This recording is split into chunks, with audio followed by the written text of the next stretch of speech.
A warm welcome to all our viewers, to our series Back to School. And today we have a highlight again. The lady, the doctor and the famous author of the book, which I have here too, Save Love. I've worked my way through it several times and I've learned so much.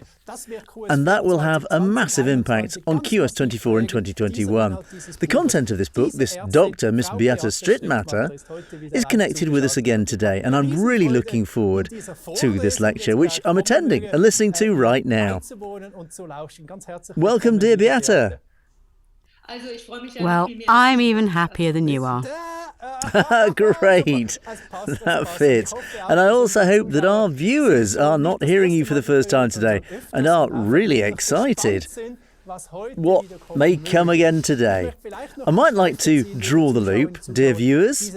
These analyses of the psyche, which are always responsible for physical symptoms and illnesses. To analyse this, that's the premier class for me. If you have it up here, then the effect no longer has to come. And that is the medicine of the 21st century. And that has to spread. And even academic medicine says that. Only most of them don't know it yet.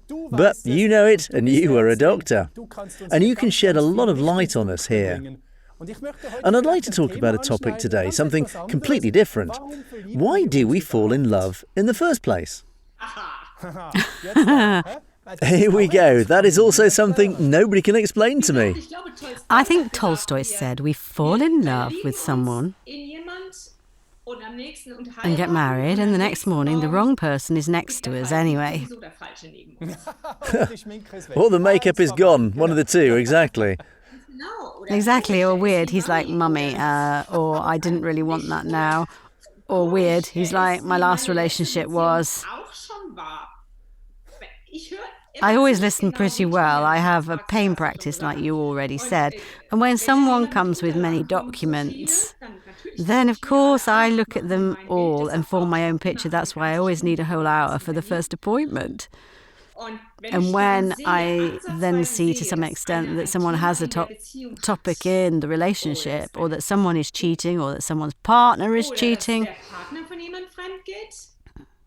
that would be worth another film. Cheating. Why is the partner cheating? How can you prevent that? We'll do that as the next film. That's a good topic, because yesterday my son told me that his colleague has just done that. And asked him, is that good now, or what should I do? And he said, you know, just be honest, you have to tell her. You have to know what you want. So he tried to explain it here. I think that's an important topic. Already written down. Yes, good. Did your son say that he should tell his partner that he was cheating?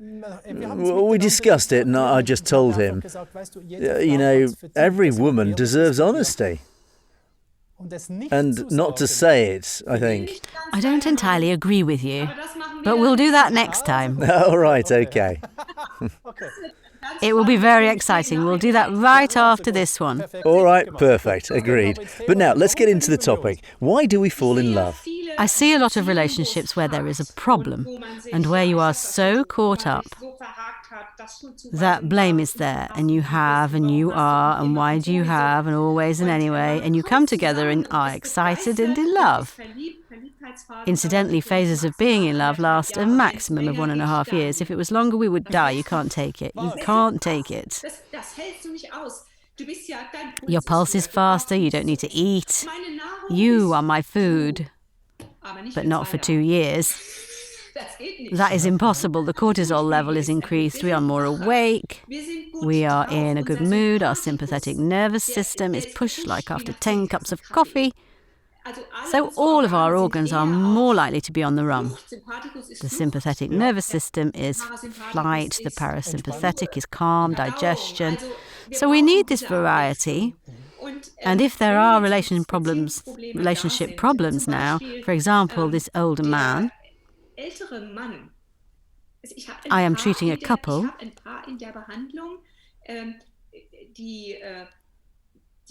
They argue in front of my eyes, and I saw the woman feels dizziness. And they are both highly intelligent and highly educated. And in their second marriage. And I notice that when he's around, and I give her some advice on what to do, then she says, yes, but, as if trying to pick on him. What is she doing? Yes, but. And I still have that now, the symptom. And why is that? And I notice that this woman does not allow me to solve her problem. This is an important issue. I have to feel that out quickly. If someone comes to me to show everyone that nothing helps with them anyway, I go through that quickly, because you need techniques to unwrap the package. And when they're unwrapped, I can ask directly, but that would be another topic. Why don't they give me this success? She wants to get rid of this dizziness, but her husband is there, and that's why she's picking on him. And now I tell you how old they are. He is 85 and she is 78. You're never too old to behave like a teenager.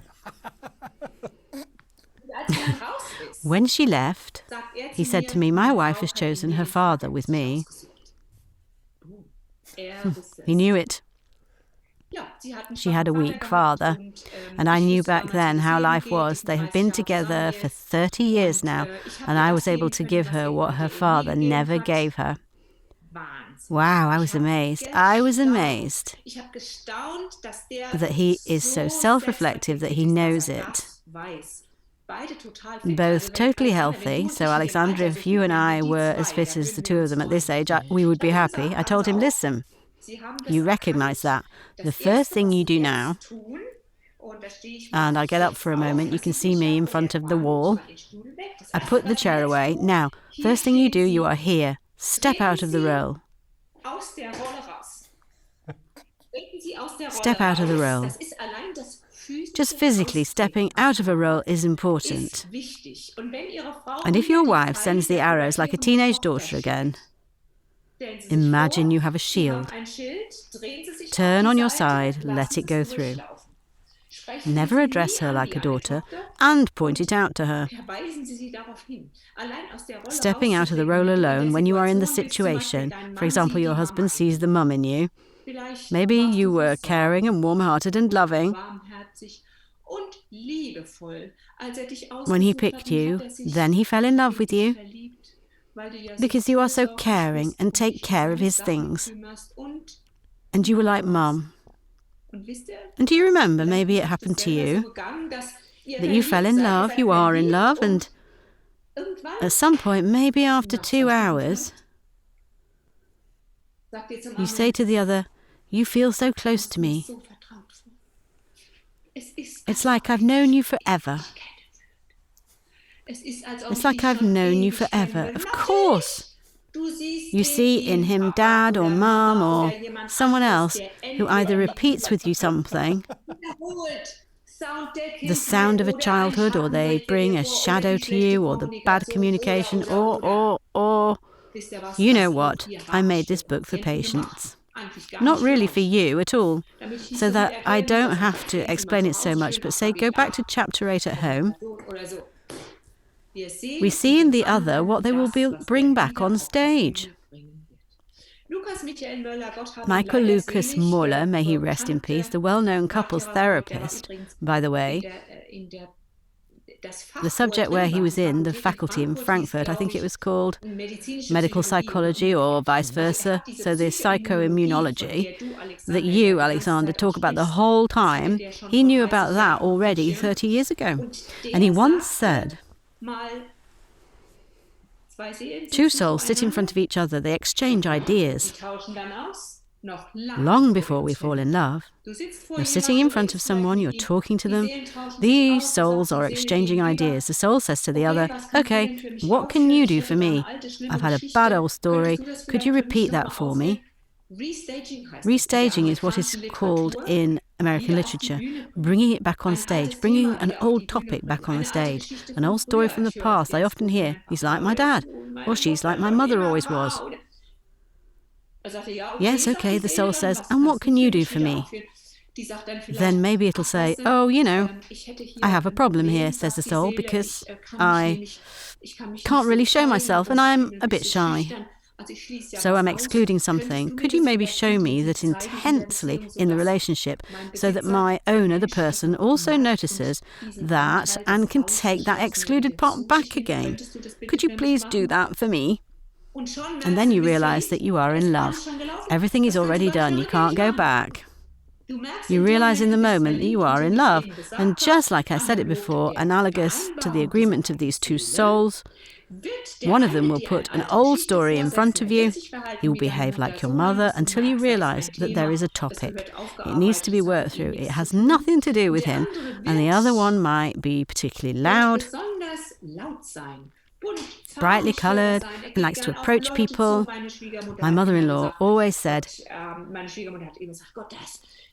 God, my husband, he has to speak to everyone at the campsite. Why is he doing that? I didn't know that then. Maybe I could have told her, because you are supposed to be annoyed. You should see that. That's why you married him, isn't it? She said that exactly. I asked her, why did you fall in love? And then she said, he was so urbane and he knew how to deal with people. Exactly what annoys her now is what she excludes. If we exclude something, we are here, and we exclude a piece, we put it in the basement. That's the shadow topic, and that comes back to you. And then the other one, maybe your partner, shows you this in a way that you think's embarrassing. But why are you embarrassed? You are embarrassed because you excluded it, because you were never allowed to. Otherwise, you would not have excluded it. And now they're showing you it in exaggerated form. If you then understand, wait a minute, why does it annoy me? I'm taking that back now, but right now I'm getting lost in another subject, in one of my favourite subjects, that is the actual shadow. Let's get back to why people fall in love. So the fact is, it really seems like that. The souls sit in front of each other, they talk, they communicate with each other, and then you realise you're in love and assume that there is a reason. Even if you just fell in love, even though you are married or in a relationship, so falling in love with a stranger, it works the same way. It feels so at home. A big reason I feel so at home with you. What does that mean? So at home. There's a saying, the donkey likes to go to the old stable even if it stinks there.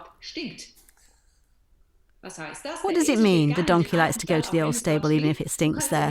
You can offer the donkey a new stable or the old stable that stinks. It purposefully goes to the old stable where it knows it's also called stable smell. The stable smell.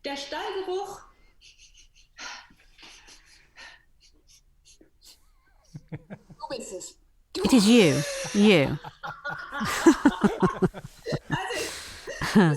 What is that? It's so homely. It's like being at home. Just wait for the show to start. First you are in love, and smarter people than I said infatuation. Harville Hendricks said that too. Infatuation is anticipating paradise. That is the view of paradise. You only see the positive in the other. You only see the best of the other, best of. You have no suspicions. You trust them, you assume that they see the best in you too, and you only show the best. And you are moving on a level as it could be in paradise. I urge you, if you are in love now, make a note of exactly how it feels and now write down what you like so much. Do you like it that your husband is so helpless when he looks in the fridge and can't see the cheese even though it's right in front of his nose?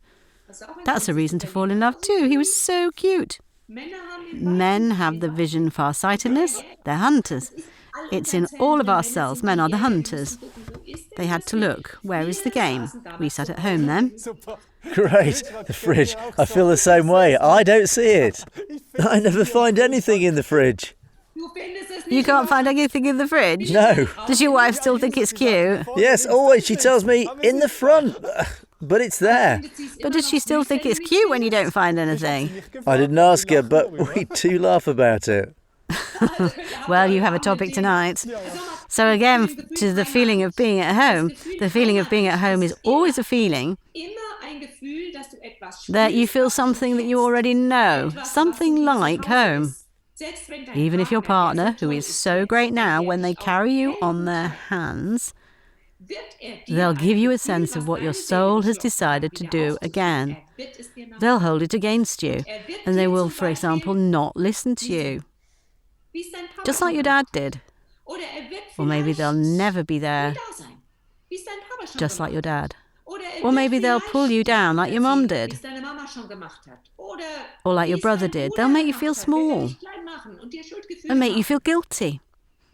And when that happens, when you're in love right now, or when you're in a longer relationship where want to do some touch-ups, I would always say readjust.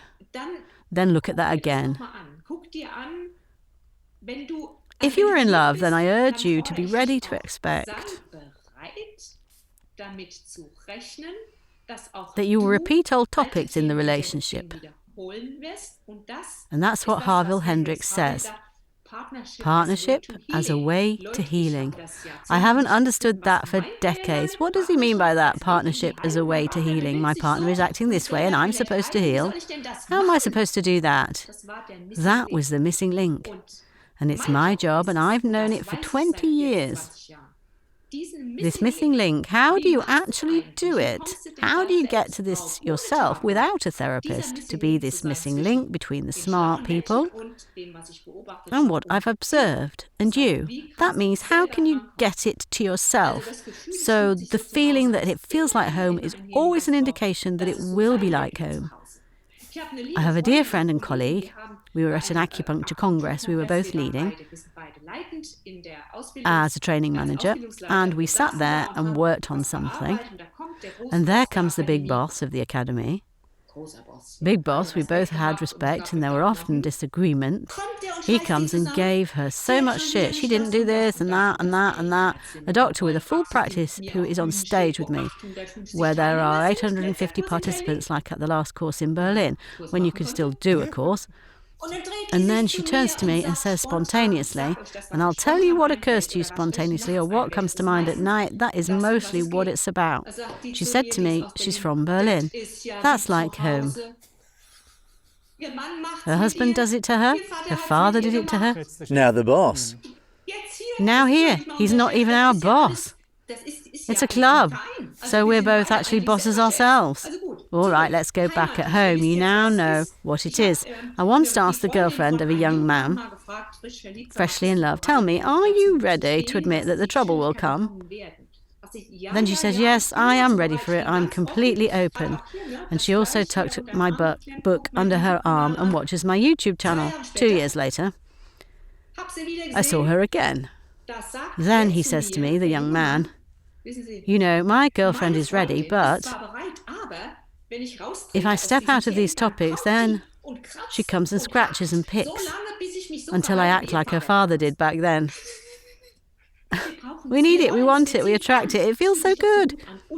And another thing, if you have the situation at home, then you also have the tools that you had as a child, and you know them, and you can work with them.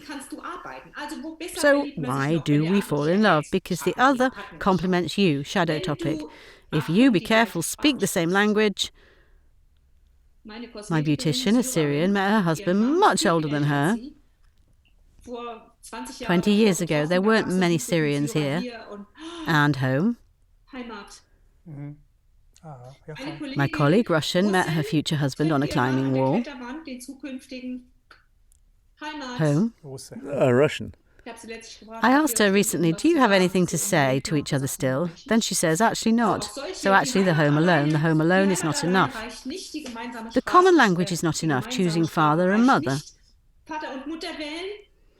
I already said that. When the woman chooses the father, also has a strong development process ahead of her, you only have 2 options. You have 3 options. 3. If the woman chooses the father or the man chooses the mother, then you have 3 options. You are forever troubled, Because at some point you don't want to be patronised by mummy. You don't want that. My wife always does. The nasty woman, of course. All friends agree on that too. Isn't that a witch? Either you are constantly arguing and you are constantly in the role of delimiting yourself until you're 75 or 85. How long do you still want to do it? Or you come to terms. In the beginning, partners are still together like gears. It works the way gears should work. But if you've had a lot of trouble, then it turns more and more unmanageable, like gears that have a lot of clay outside. Then you are no longer a gear, but a wheel with a lot of clay on it. You can easily get past each other. Good flatmates, good shared apartments. That would be the second possibility. Or you open up and say, well, I've had it. I want to know what kind of dynamic is behind it, and I want to use it. A friend of mine, far away in Canada, lives in Canada, and then complains to me that her husband often takes the VW and just drives away. He doesn't let her know. This is dangerous in Canada. You have no cell phone reception there. You don't know if a bear has attacked him. That's nature. And she gets upset about it. I say, listen to me, Hild. How was his childhood? He was in the war, and his mother always grabbed the collar and pulled him back, tied him up. She made sure he didn't go out in a bomb attack. He was 10 then. So I say, is he playing mummy with you? Do you notice? I go quietly into the garage, door closed. And now quickly, the car and vroom, I'm gone. He's playing that with you. And when he's out on the street, he says to himself, wow, I'm free, finally I made it. Get out of it, a little further. How many minutes do we have left? 2? Wanting to save the other is a reason to fall in love. Forget it. You are the one who saves them, and they pay you back because you show them that you are stronger than them and that they are worth less than you. And at some point you can't take it anymore and they'll pay you back. If you felt that way in the beginning, create a balance now. Look, where are the other strengths? Ask something of them. What do you need from them to restore balance? By the way, there is a study that has been done on how the liveliness of a relationship can be maintained. Couples have been divided into 2 groups. Some of them watched a movie together on the sofa. The others would have to get into a sack, and together they had to get into the sack, and with 2 people in one sack they had to do sack races now. They had to get to the finish line together in one sack. Afterwards they asked, what is the level of your closeness? Nothing happened while watching TV. But those who did sack races, here, the screen is not enough to show that like this. My advice to you, if you want to keep your relationship alive, you don't necessarily have to step into the same sack, but have an adventure, see that you go out. That in normal times, I would say go travelling. And don't plan everything ahead, please, not the wellness trip where you sit on the beach all day. Go hiking, organise your stuff yourself. See that you open up to new topics, maybe play volleyball on the same team. You can also try as an opponent. It's also an interesting experience. It's amazing. You know, I think this show also shows a lot of viewers the mirror. It's hard to believe, but these practical examples show each of us that this is the truth. And yet it is ignored again and again. Actually, to find the answer, the key in there that fits into the hole to save a relationship, or to keep it fresh and maintain it. And the other is, I read a quote in your book, and I've probably said that on TV 20 times and said it's from you every time. The soul converses with the body. And then the soul says, you know, they never listen to me. I can do what I want, they don't listen to me. And then the body says, as a simple answer, tell me, they listen to me. But then it's really too late already.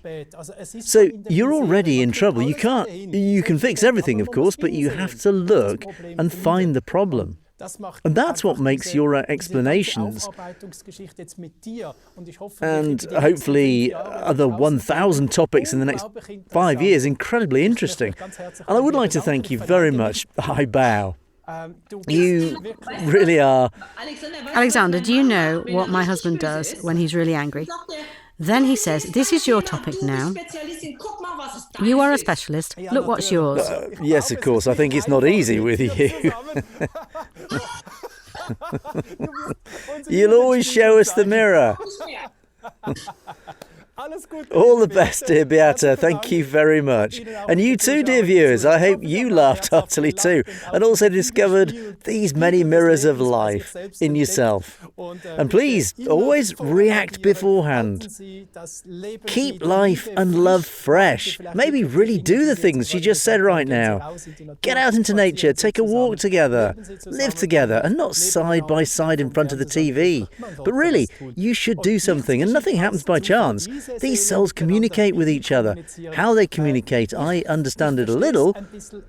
I believe in it. I know that it is true. And I find it really phenomenal and a very big vision behind it. That's it for today. All the best. See you next time.